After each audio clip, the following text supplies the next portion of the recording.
Now, what does this mean? I mean, where are we going wrong? Where are we falling back?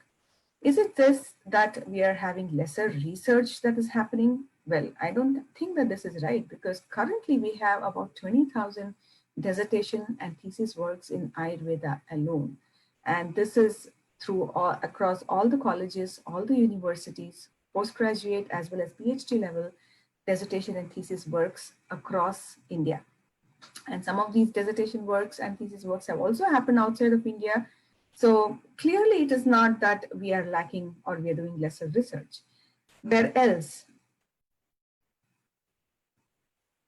Where else? Now if we can see, we have a lot of research happening in both Ayurveda universities and colleges, mainstream universities and colleges, pharmacy colleges, dental colleges. You have Ayurveda research happening in all these. Then you have the government research units. You have the private research units, both again in Ayurveda as well as in mainstream. Now, despite so much of research happening, our visibility definitely is just the tip of the iceberg. We are nowhere close to being communicating science effectively and in larger numbers. We do not have the quantity right now to be visible as an evidence-based medicine. So what is the other reason that is now clearly evident?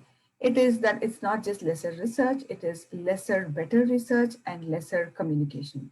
This is really the problem that we are facing and that we need to address going forward if we are to realize the vision of 2030 with evidence-based Ayurveda as mainstream medicine. So why do we need to communicate? Well, what is scientific communication? So many of us would have heard the terms publication, scientific publication, research papers. So publish or publication is nothing but a paper, which is an organized description of your entire research work. So you describe your research work, your hypotheses, the data that you collected, what you would like to discuss regarding this, and the conclusions. And if your research has been done and it is not being published, it is just as well as it is not being done. So that means to say that all these scientific journals that we are seeing here, unless we have our research out there in one of these journals, we have not done any research in Ayurveda. Now, this research could be any kind of research. There are different categories of research. It could be just a review article that we're doing. It could be randomized controlled trial. It could be different case reports, case studies, and so on. But as long as we have not published, we cannot consider or claim it to be done. So it is extremely essential to register your discovery, your invention, your research finding as your own, and you get an ownership on this. So to register your research, you need to publish. To validate it, so what happens during the research publication process is that there is a whole peer review process. So there are peers in the field. There are people who are from similar backgrounds who are qualified to validate the outcomes of your study. So validation of your research findings, dissemination, you get to share your knowledge, share the knowledge that you've gained from your research among your peers, across the disciplines, across the different multiple disciplines that we have, specialities that we have. And this will also help us to get in more money for doing more research as well as collaborations across different disciplines. And it becomes a permanent record which stays on even after a person goes away. And the most important thing is that anyone else who wants to do a similar research that as has been done by us, they will be able to duplicate because they're easily able to retrieve the information that is available from their research communication. And this is the reason to register, to validate, to disseminate, to archive, and to duplicate, that you actually need to be communicating the research that you have done. Now, what are we communicating? So let's just look at three things. What are we communicating? Why are we communicating? And how are we communicating? Are we doing it the right way? That's what we're trying to find out. And what can we do? What are the solutions to overcome this kind of bias? So what are we communicating? Now, if you look at this pyramid of evidence, so this is called as a standard evidence-based pyramid. So you have the lower level of studies, which are essentially the preclinical studies, the animal and laboratory studies. the single case reports or the case series, the narrative reviews, expert opinions, anecdotal evidences, and so on. And we move on to more stricter, stringent methodologies for research, like the observational studies, which are the case control and the cohort studies, and the gold standard of all clinical studies, which are the randomized controlled trials, and finally, the systematic reviews and outcomes, which are the clinical practice guidelines. Now, this is a huge pyramid, and as you see, the base of the pyramid is really, really broad. We are doing a whole lot of work only at this level currently. So whatever we have, there is a whole lot of work on animal and laboratory studies, wherein we have a lot of studies on standardization of Ayurveda drugs, finding out which are the pharmacokinetics, pharmacodynamics of each and every Ayurveda herb that we have. We have about 2,000 herbs probably that we're currently using in clinical practice. So each and every of this herb is being studied for its pharmacokinetics, pharmacodynamics, mode of action, and so on, cell-based studies, molecular studies, docking studies, multiple studies are being done at this level, at the laboratory level. We find few reports, case reports or case series, wherein we do find reports regarding how a particular case, a rare presentation of a disease, a rare treatment that has been, modality that has been used, a different treatment modality that has been used, and so on have been reported. We have quite a few of these case reports available. And then we have a whole lot of studies which are trying to do the gold standard randomized controlled trial, which many hardcore researchers strongly feel is not the right research methodology for evaluating traditional and whole system, holistic medical systems. So a randomized controlled trial, I mean, how many products can we go on testing? You have for a single disease, let's consider the current COVID-19. You go to 10 Ayurveda practitioners, you can come up with 10 different permutations and combinations of a prescription. So doing a randomized control trial for each and every one of this is just not the right way, wherein we can capture effectively in enough time all the data that we can about how effective, how safe Ayurveda is. So this middle part of the pyramid, that is the cohort studies and the case control studies, have been very much neglected, but these are extremely doable studies, research studies when it comes to Ayurveda. So this is something that we should aim more and more towards. And of course, systematic reviews, meta-analysis, and so on, which I think Dr. Anu will be dealing with in her presentation tomorrow. This will give you a wealth of data on all the kinds of studies under this at the bottom of the pyramid.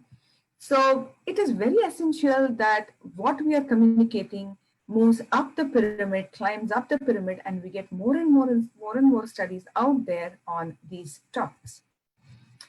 So what has been the major reason why research communication has taken a backseat in Ayurveda? Well, we never needed to. So we were a small group of practitioners within a small demographic region, and we continued to thrive. Our practice continues to thrive, continues to thrive, and will continue without having to actually communicate to the scientific community. But this was till the last few decades. Now there is a time that we need to change. We need to actually effectively communicate what we have been doing all these years and how we have been doing it all these years, how Ayurveda is helping to treat a plethora of manage a plethora of different diseases and health conditions. We need to start collating evidence and start putting it out there in the scientific community for people to review, for people to adapt, and so on. So yes, we need to move forward from where we were, wherein we never needed to do it. Lack of time. Now, most of Ayurveda practitioners, we are clinical practitioners, right? We have not been able to kind of invest in time for research. Our clinical practice takes up a whole lot of time. A patient comes in and we have the constraints of doing a complete analysis, and it can take several minutes to several hours at a time. And we have paucity of time to devote towards research. So that is one of the reasons why our clinical findings does not translate into research publication. The other thing is we do some research, but we do not have complete idea of how to go about it. And our research idea being flawed or being inferior, does not go into the next level of getting accepted as a good research. Wrong research question. Now we are doing a whole lot of things like, okay, Sitopaladi worked for cough. So let's try it with Talisadi. Now what we're trying to do is we're trying to do, okay, apples fell, there's law of gravity, oranges fell, so also they follow the law of gravity. So we're just trying to copy paste, copy paste. One person did it for Pathyadi Churna, the other one does it for a different Churna, the third person does it for a different Kashaya. So we're using the same product, and we're not trying to delve into the concepts of Ayurveda or the basic tattva of Ayurveda and trying to promote research based on this tattva. There is research happening, I wouldn't deny that, but it is a very small, minuscule part of what is happening. It's more researching the product Ayurveda than the concept Ayurveda. And that is that is a wrong way for us to go if we really want to be an evidence-based system. It is our concepts which we are very sure are time-tested, and hence we need to convey that to the scientific community across disciplines. Incorrect methodologies and procedures. Like I said, we ask a wrong question, we use incorrect methodology. All these are reasons for why scientific communication has not been effective in Ayurveda. Now, what can we do to overcome this? We will go through the Equator Network guidelines again, but these are basically reporting guidelines, but how can we correct our methodologies? I think each and every one of us who are doing different kinds of research, be it case reports, be it case series, be it observational studies, can look up the Equator Network, which again I'll discuss in the later on slides, and try to correct our methodology, the procedure, the way in which we are doing research. That will help us to bring out more robust research outcomes because our methodology is really, really strong, gold standard, and it cannot be questioned. The other thing that we fall short of is data collection. Now, most of us have been following the paper route for data collection. We still have case record forms, which are on paper format, and we are collecting the data on paper format. And many a time we see that we miss out on complete data collection. So then we are unable to use this, especially when we are in a clinical practice and we are going through hectic day. We see that we just miss out on some of the questions that we were supposed to ask because we are just doing it on paper. Now, we could try to better this by using data capturing methods which are digital, which will help to ensure the completeness of the data. So you would probably have fields which do not go on to the next page unless and until this particular field is completed. Height, weight, and body mass index is a parameter that needs to be assessed for every case if you're looking at metabolic diseases. So if you ensure that you're having digital data capturing forms, which are more, which ensure better completion of data, that would help to ensure that we are able to later on carry the outcomes of that research into effective communication. Quality pictures, images in the cases of reports wherein we are talking about skin diseases or any other manifestations which are overtly visible. It could be X-rays, it could be MRIs, it could be CT reports. So these are all additional data that we could capture, we could use for bettering our scientific communication. So it, like I said, it goes across all the different levels. So what I'm saying mostly will be in the second level of case reports and case series, which many of us who are in the Ayurveda sector can do. The reason being, these are very easily doable by anyone and everyone. And most of us being active clinical practitioners, this is something that we should be able to do easily. So like I said, let's not always think that unless and until we have done a randomized controlled trial, the data is not effective or the data is not good for communicating. No, there are studies which show that observational studies give almost the same results as randomized controlled studies. Now, what is the difference between these two kinds of studies? Observational studies are easily doable at our clinical settings, and these capture data in the real world settings as against randomized controlled studies, which do it under ideal conditions in selected populations. So you have a whole lot of inclusions and exclusions when it comes to selecting the patients for randomized controlled trials, whereas observational studies, you can be a little more, it gives you a little more freedom to select your patients and examine the outcome of your treatments in real world settings. So, and again, there is not much difference between the outcomes that you see in observational studies versus RCTs. So like I said, going back to our pyramid, this is the level of observational studies, the cohort studies, the case control studies, wherein we can communicate effectively how Ayurveda is extremely helpful in a lot of medical conditions across the globe. It really doesn't matter if this is happening in North America or it's happening in India, but effective enough. So yeah, maybe we start today and we should be having impactful results on these fronts by the year 2030. Again, like I said, RCTs may not be the right tools for identifying the effectiveness of Ayurveda therapies, because Ayurveda is extremely comprehensive. It's not a pill that you pop and everything is fine. You have a whole lot of diet, a whole lot of lifestyle changes.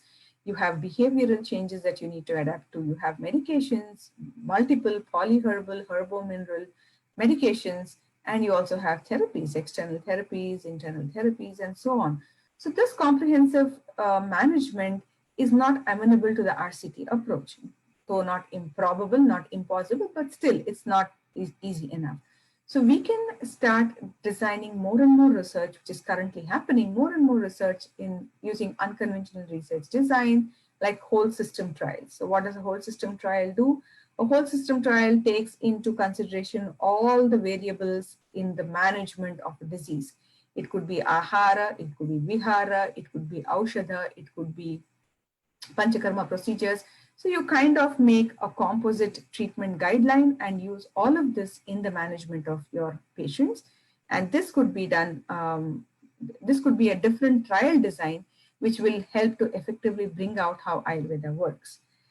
The other thing that we could try would be the black box approach, which is also an extension of the whole system trials. And in a black box approach, what you essentially do is you put in a box, a package of different treatments.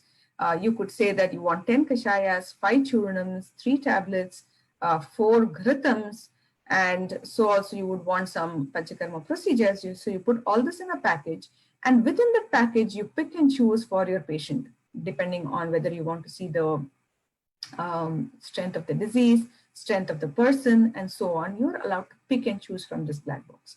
So there are studies, again, like I said, very few, but there are studies which have shown that such approaches, pragmatic trials, black box approaches, whole system trials, these are more effective ways of being able to communicate the outcomes that we expect in Ayurveda management of diseases. So the first question was answered, what can we communicate? So these are all the things that we can communicate. So where do we communicate? This is the next question. Now, this is something that we have not been taught or we have not been aware of for many, many years. But again, things are changing now, which is a good sign. Now, not many of us have learned to differentiate between what are scholarly scientific journals and what is popular literature. Now, we see a whole lot of reports, reports or case reports or patients getting better being conveyed on WhatsApp groups. We have a whole lot of WhatsApp groups in Ayurveda community, and doctors share the betterment of their patient on these WhatsApp groups. They also share it on social media, other social media, like it's on Facebook, it's on Instagram. They also write blogs about this, how their patient got better. They write small case reports of how their patient got better. They do videos, YouTube videos on how their patients have gotten better. They show a paralytic patient who was unable to walk on day one, being able to walk now, and the YouTube video is out there for you to see. Now, these are actually, this is a gold mine of data that we are sitting on, so which we are just unaware of. We are doing it on a public platform, but the same thing, if we are able to capture with a little more stringent methodology, we will be able to just convert the same into a research article. So it's as simple as that. You know how to do it. You have been doing it. It's just that you have not gone about capturing it the right way. So let us change this. Let us just convert this publishing on in magazines, which are not scientific. I mean, we can continue to do that. I'm not saying let's not do that. We should continue to do that because that's where the public actually view how Ayurveda can help them.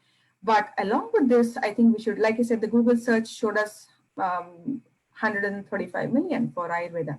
So that's good. That's perfectly fine. But let us also start publishing in scholarly scientific journals same research findings, the same case reports that we are discussing on WhatsApp, we are discussing on social media. Let's bring that into a publishable form as a scientific communication. So this is where we need to identify the difference between what is popular literature uh, and scholarly scientific journals. So a few things that we need to remember when we are identifying scientific journals would be whether they are indexed, they are reviewed, they are credible, and they are scientific journals. Now, I've just put up a few pictures of what these kind of journals look like, but it's not limited to this. You have a whole lot of journals which do accept articles regarding Ayurveda. So how do you find out if a journal is where you want to communicate is of good merit or not? So like I said, look for its indexing. So now what is indexing? You have different databases which index these journals or which carry these scientific journals. Now, like different indexing databases are Scopus, PubMed Central, Medline, Web of Science. Many of them are available. So look at these. These are the popular ones which kind of do a scrutiny of the journal before taking them on into their index. So it is like I want to be on the Council of Ayurveda Research. Council of Ayurveda Research asks me to send my CV, and it says, looks at my CV and it says, okay, this person can be a member of Council of Ayurveda. So similarly, you have indexing databases. You send a journal to the to the indexing database, and you have all the listing of these journals on these different databases. Now, indexed journals carry more merit than non-indexed journals. Where they are indexed carries more weightage, but this is just to give you an example. See other journal metrics, see whether the article undergoes a peer review process. Now, what is a peer review process? It is a process whereby any scientific article that I put out there is vetted by others in the scientific community. So there are a whole lot of people who would be doing similar work to what I am doing, who would have already done similar work to what I have done. And they kind of review my scientific communication. They say that, okay, this has been done credibly, this has been done the right way, so this can be published and communicated to the world at large. So look at the peer review process of these journals, look at other journal metrics like impact factors, Simago journal rank, and so on. Again, there are a lot of dubious metrics available. So as you go deeper and deeper into understanding where you could communicate, you will get a better idea of how to go about differentiating between the fakes and the originals. So look at who publishes it. You have a lot of publishing houses. You have Elsevier, you have Oxford, you have BMJ, you have a whole lot of publishers, and see whether the journal is associated with organizations which follow ethical publication practices. So these could be the COPE guidelines, the ICMJE guidelines, and so on. So all this is generally available on the landing page of most of these journals. So just make sure that you give a quick review of all these before you decide that your publication needs to go into this particular journal. Like I said, there are a lot of fake journals out there, and the name given to them is usually a predatory journal. So make sure that you're not falling prey to these predatory journals and publish your outcomes in good scientific journals. Now, this is a big problem that we have seen. Like I said, while we have been conducting workshops across India and so on, we have been seeing that there are good articles which have been published, unfortunately, in some of these predatory journals. Now, these are articles which, if written a slightly better, could have been published in an original good journal, but due to lack of awareness, it has gone into the wrong journal. So the merit of such a publication is not as high as the merit of a publication which has gone into a journal which is reviewed, indexed, and has good journal metrics, and so on. So ensure that you do not fall prey to such predatory journals, and you are able to identify the merit of the journal where you want to do the scientific communication. The other thing that, like I said, there are about 20,000 dissertations and thesis work in India alone, and there would be more of these across the globe because a whole lot of research institutes, colleges on Ayurveda, certificate courses on Ayurveda, everybody does a small research project at the end of their, a case study kind of a thing at the end of their courses. So you have a whole lot of data out there that we are already communicating, plus what we communicate at conferences, symposia, workshops, and so on. So every one of us would have presented our research findings in conferences. Now, even in contemporary sciences, not just health sciences, engineering and other health sciences also, it is seen that among the number of papers that are presented at conference, as less as 20% and to lesser than 50% are what are being published as scientific communications. So this is the difference that we are seeing where we are communicating at the wrong place.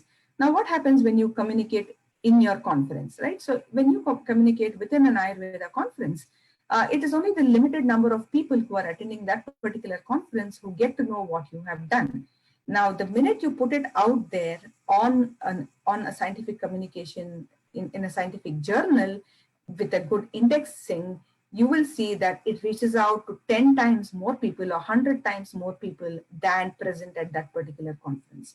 So every conference, symposia, etc., that we are presenting our data in, our research findings in, our case reports in, our case studies in, let us ensure that we convert more and more of this into written scientific communications. So again, like I told about predatory journals, there are already also predatory conferences and predatory symposia. So make sure that you're attending a conference or symposia being conducted by the right organizations, and that is when your credibility goes up. So let our voices be heard, and let our voices be heard right, not in the wrong place, because we are sitting on good data, and just because our presentation, our communication has not been right, it is just getting lost. So let us not let that happen. So the last question that we are going to answer now is, how do we communicate?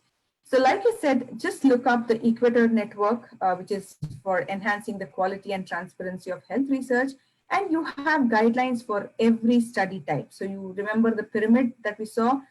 You have guidelines for reporting case reports, for reporting case series, for observational studies, for doing laboratory animal studies, for standardization studies, and so on. So please look up this while preparing your for your research work, and at the end of the research work when you're trying to report your research work, because these guidelines actually help you to better the way you write up. It gives you a structure of how you need to write your research article, what goes where into the manuscript, what are the different types of manuscripts, and how you are going to report them. So these guidelines are extremely good. We now have IU Care guidelines, which has been developed by the All India Institute of Ayurveda. You have Ayurveda Care guidelines, so case reporting guidelines for Ayurveda studies. So please do look that up, and you kind of get an idea how you could communicate better, and plan how you want to write it, and just make sure that you have a language and grammar correction done.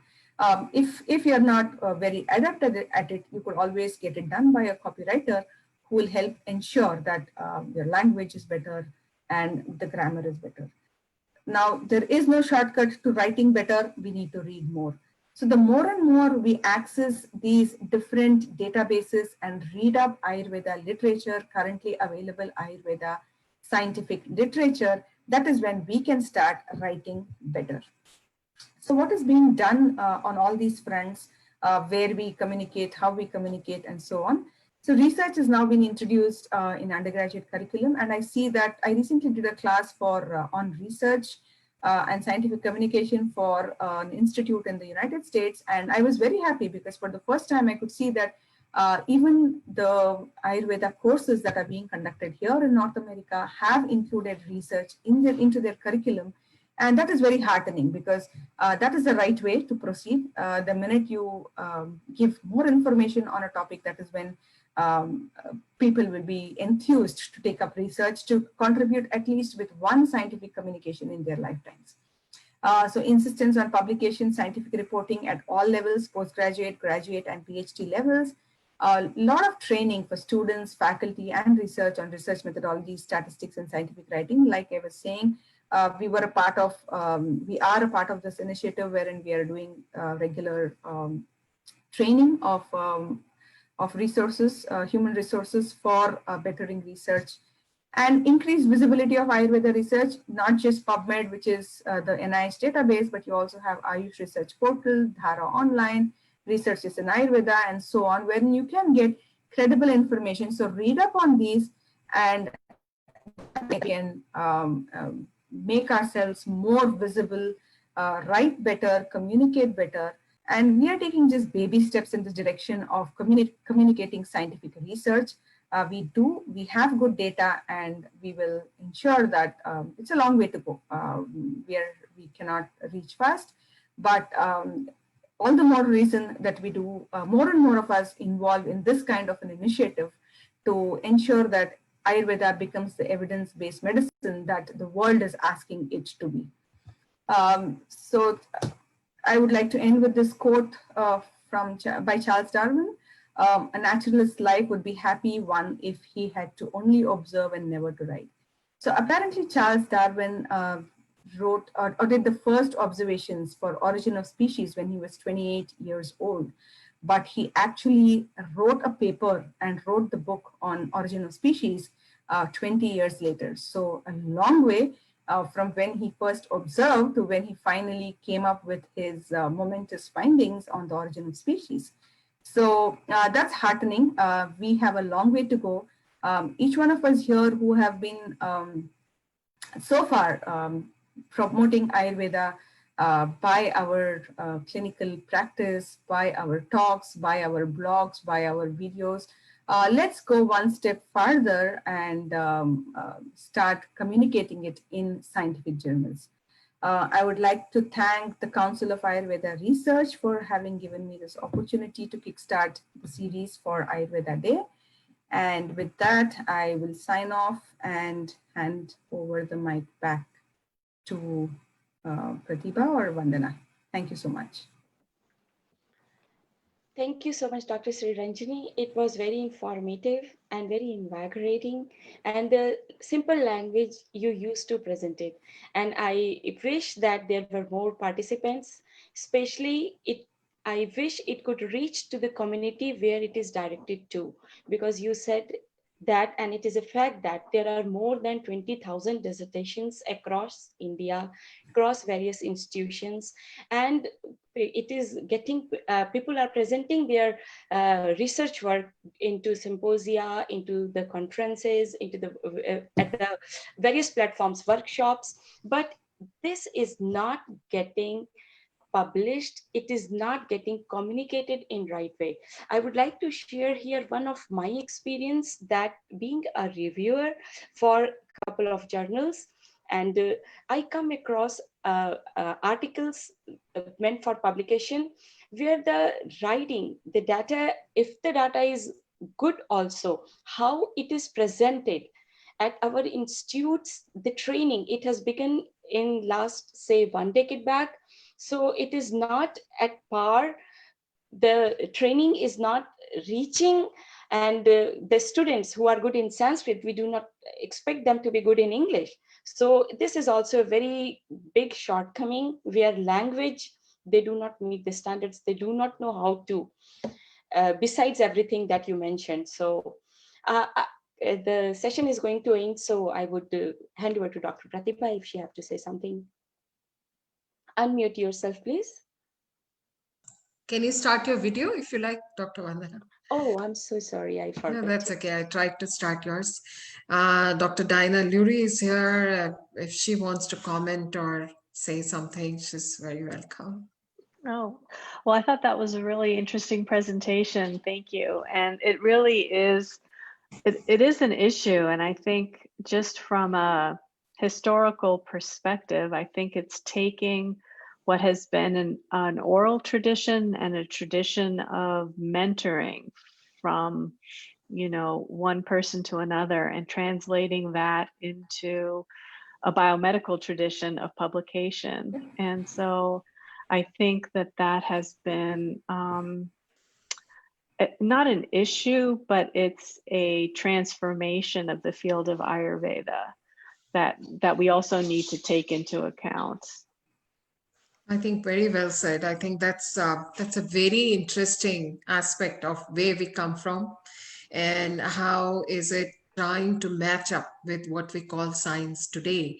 I think sometimes creates that difference in presentation.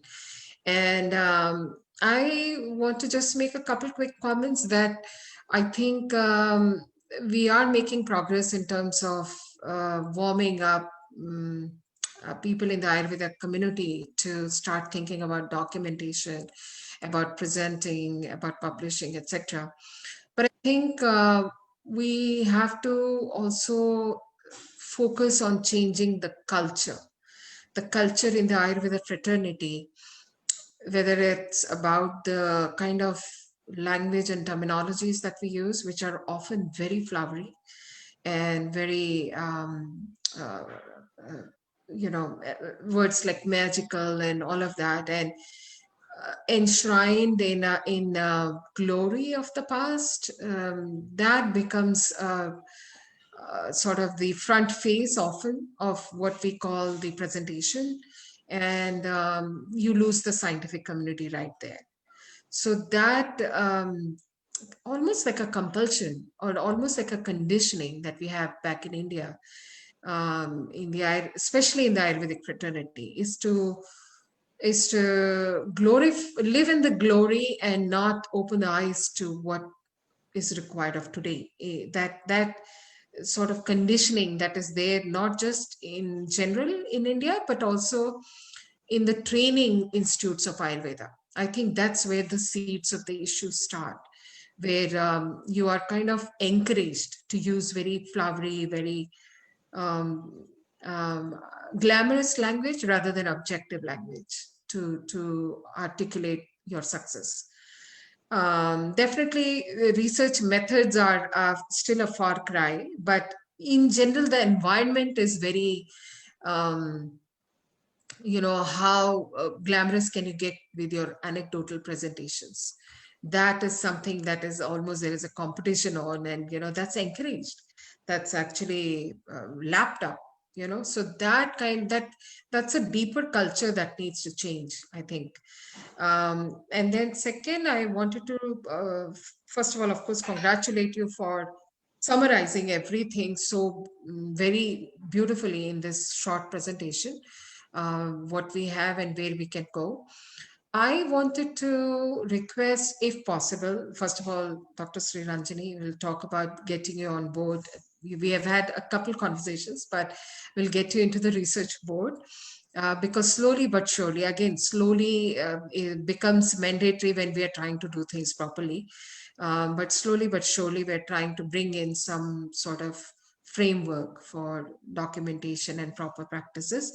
But for not a lay person, but someone who is not affiliated with an academic institute, could we put up a list on Council for Ayurveda Research, maybe as your contribution to for someone who is not affiliated, like Dinah is part of an institute and she has access to many paid scientific journals.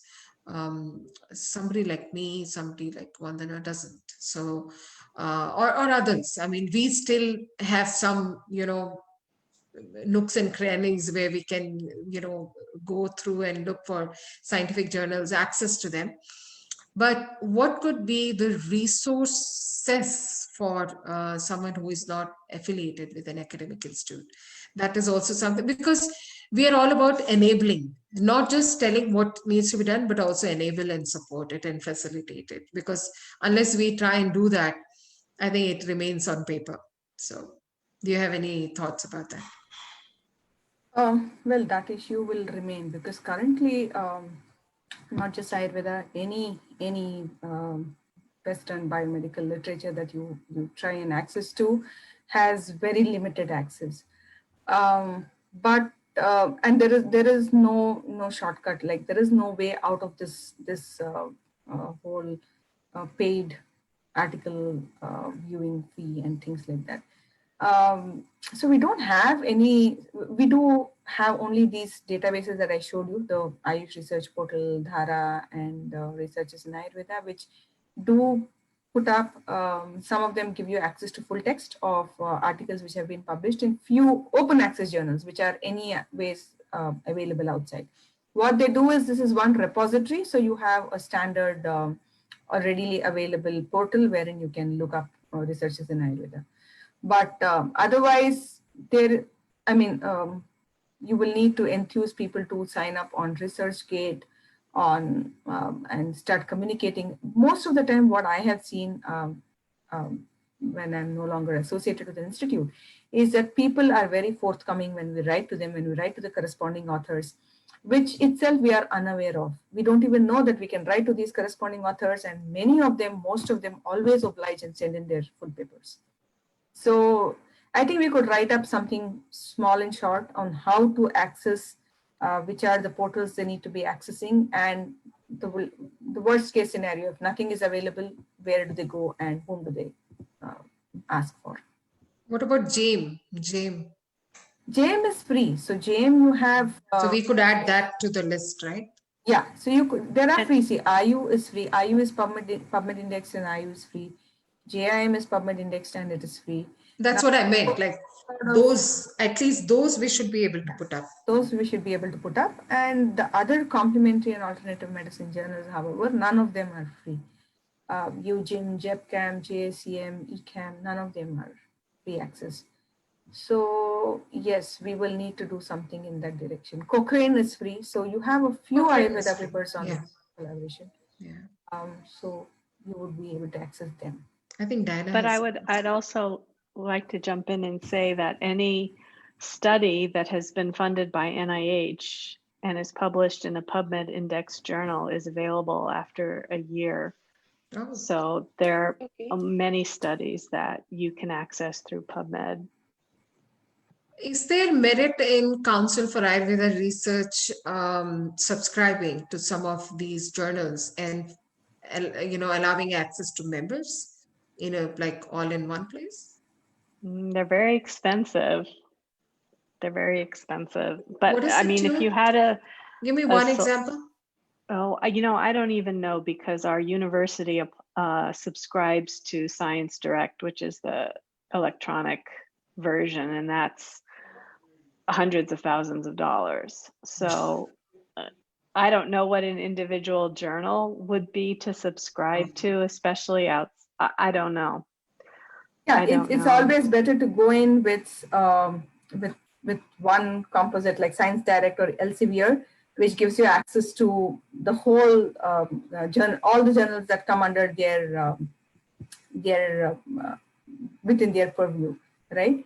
But otherwise, individual journals are even more expensive. So yeah, that. But we do, a lot of it is available after a year. A lot of journals make their content available. I'm not sure, but see, NIH having the National Center for Complementary and Alternative Medicine, probably we should think of doing something through them wherein these complementary and alternative medicine journals are available, because I'm sure they would all be having these funds which could be used for, at least within North America, you can make it available. So just like the ICMR, Indian Council for Medical Research, made Cochrane freely available for India. So so I think if we could do something through these agencies, which will obviously be having some fund allocation for this, that would be helpful. I might take you up on that. Take you up on that.